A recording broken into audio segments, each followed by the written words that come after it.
Santapan Harian Selasa, 31 Maret 2020.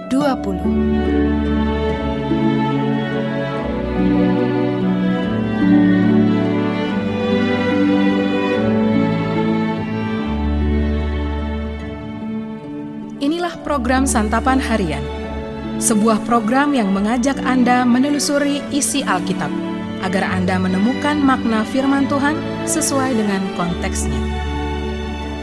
Santapan Harian tertuju bagi Anda yang ingin memiliki kehidupan rohani yang segar, kuat, dan sigap.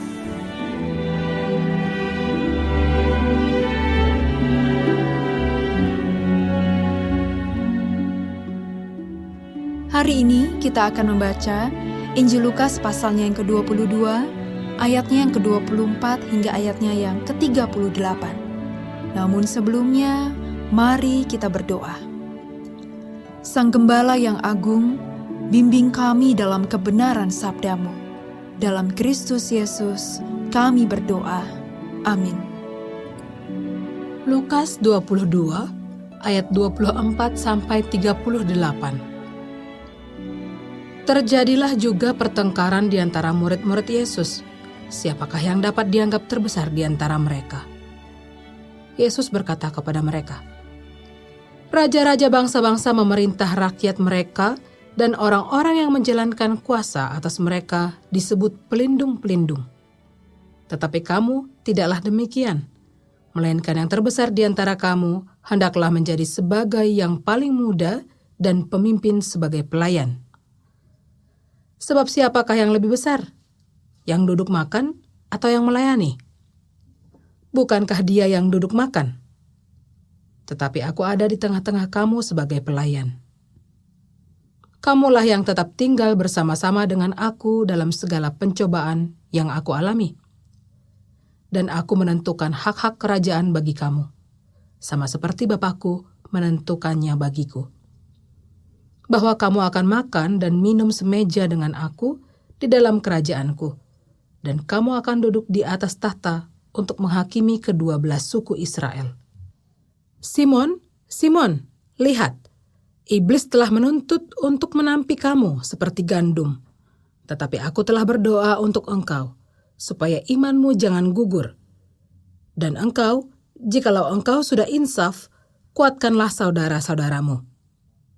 Jawab Petrus, "Tuhan, aku bersedia masuk penjara dan mati bersama-sama dengan engkau." Tetapi Yesus berkata, "Aku berkata kepadamu, Petrus, hari ini ayam tidak akan berkokok sebelum engkau 3 kali menyangkal bahwa engkau mengenal aku." Lalu ia berkata kepada mereka, "Ketika aku mengutus kamu dengan tiada membawa pundi-pundi, bekal dan kasut, adakah kamu kekurangan apa-apa?" Jawab mereka, "Suatu pun tidak." Katanya kepada mereka, "Tetapi sekarang ini, siapa yang mempunyai pundi-pundi, hendaklah ia membawanya. Demikian juga yang mempunyai bekal, dan siapa yang tidak mempunyainya, hendaklah ia menjual jubahnya dan membeli pedang.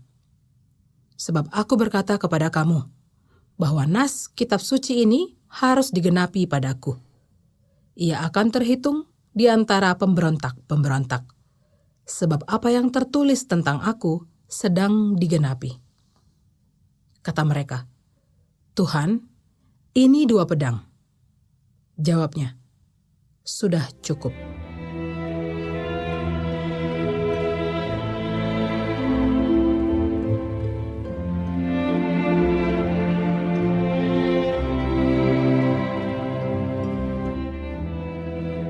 Sahabat Santapan Harian, banyak orang berhasrat ingin menjadi yang terbesar.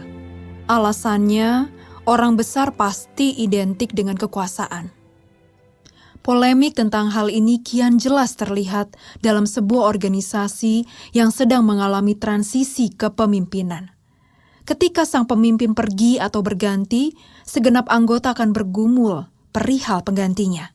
Tak jarang, fase ini akan membuat sesama anggota tim akan saling bergesekan antara satu dan yang lain. Hal serupa pun terjadi di antara para murid. Mereka mulai bersoal tentang siapa yang terbesar di antara mereka. Pada kesempatan itu, Yesus mengajarkan kepada mereka sebuah prinsip yang paradoks, namun penting, yaitu tentang pemimpin yang menjadi pelayan. Secara khusus, Yesus menaruh perhatian istimewa kepada Petrus, karena ia begitu percaya diri sebagai murid yang paling setia. Yesus menasihati Petrus agar berhati-hati karena iblis telah mengintainya. Kemudian Yesus menekankan sesuatu yang lebih penting, yakni tentang penggenapan nubuatan kepada anak manusia. Yesus ingin agar mereka mempersiapkan diri karena ia sedang menggenapi karya penyelamatan Allah. Murid-murid tampaknya tidak menyadari hal ini. Mereka hanya sibuk mempersoalkan siapa yang terbesar dan berfokus kepada diri sendiri.